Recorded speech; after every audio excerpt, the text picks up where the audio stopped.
Okay, I have a challenge lock here by MrMe. This one is called Shimtastic. Look at that. Feels like that's going to just slide off, so that'll be good to know for later. Austral Lock is the brand. These funny eyes on the back. Got C-clip on. Rotates all right. Let's mount that up in the vise. Nice starting slop. Let's see. Deflection appears to be identical both directions. And try going counterclockwise. Just, I don't know, mix it up. And start with the jam. Now, that Sharpie mark's not really very relevant, but whatever. It's for a different look. Ooh, all right, 1,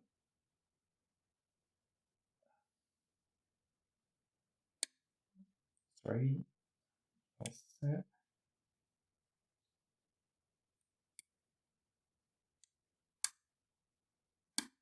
Oh, 2, 1, 2, oops, 3.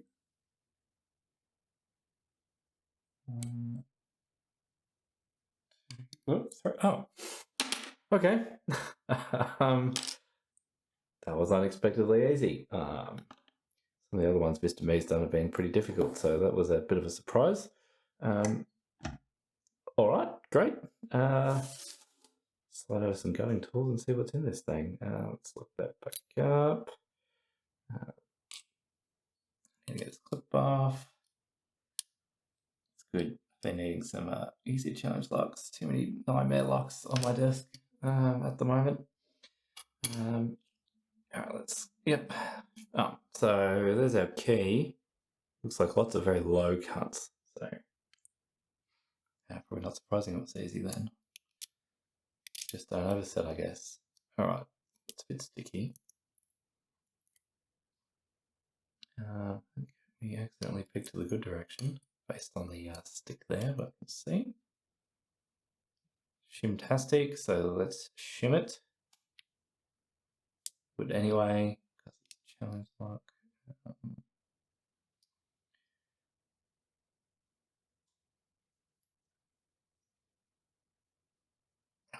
Come to those in a minute. So 5 pins.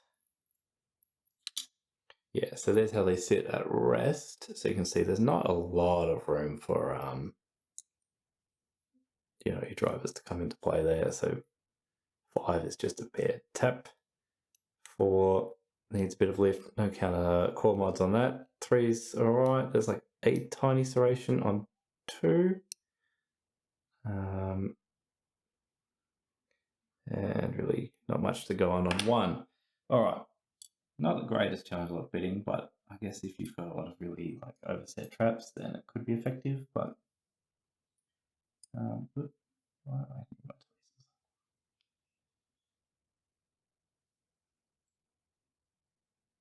looks like just some basic serrations on these ones. Oops, that was 5,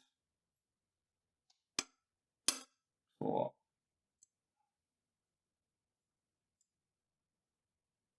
right. So okay, so there are serrations on 1 and 2, but it looks like they weren't done with a tap set. They were maybe done with, I'm not sure how they were done. They're not threaded. They are, in fact, individual serrations. But yeah, there's not enough lift on them to have a huge impact on drivers. Let's get the shim out. It's really stiff. Oh, all right. Here are tweezers. Let's go. Pin 1. All right, a really thin lip spool.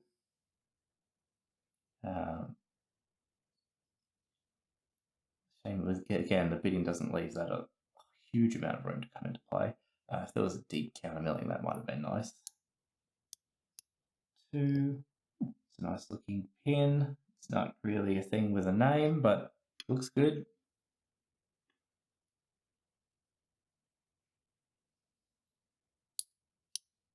Oh, a bit like a T-pin.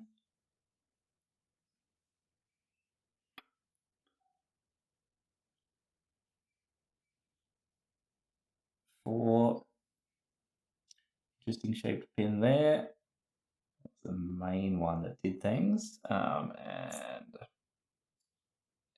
back is T-pin on 6, which is fair. That's about all that would have a chance to come into play. And then yeah, it's like the whole lock body's out of square that feels, I don't know if you can, yeah, maybe it's just dirty. I don't know. Anyway, no Bible mods or anything. So here are our key pins, or our drivers and pins. So some good looking drivers for, a lock with no real core mods. Like they all look pretty good. I think really just the bitting on this one lets it down. It makes it pretty easy. It's hand cut key, so that was obviously a choice, but let's just go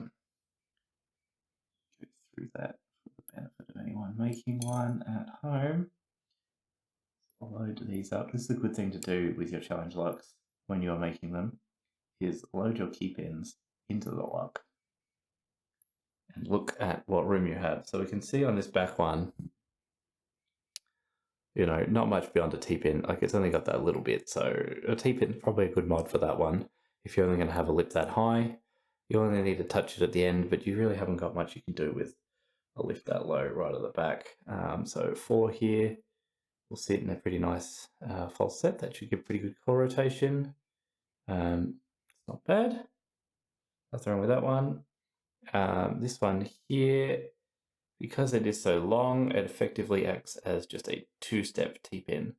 So all of this top spool section here, that whole bit, half of the pin doesn't really do anything. May as well be standard. This one the same, acts as a 1 or counter rotate, and then so it's like a 2-step T-pin. That's not bad. And then this front pin will really only just sits on there. Maybe if it was upside down, you might get a little tiny bit more. Might counter rotate. Probably that's just going to act standard. There's just not enough room in that pin chamber there for it to do anything. So, not a great bitting, but some very nice pins either way. And I have seen some really nice work out of MrMe, so I don't know, maybe this is one of his earlier works, not sure. Either way, there we have it.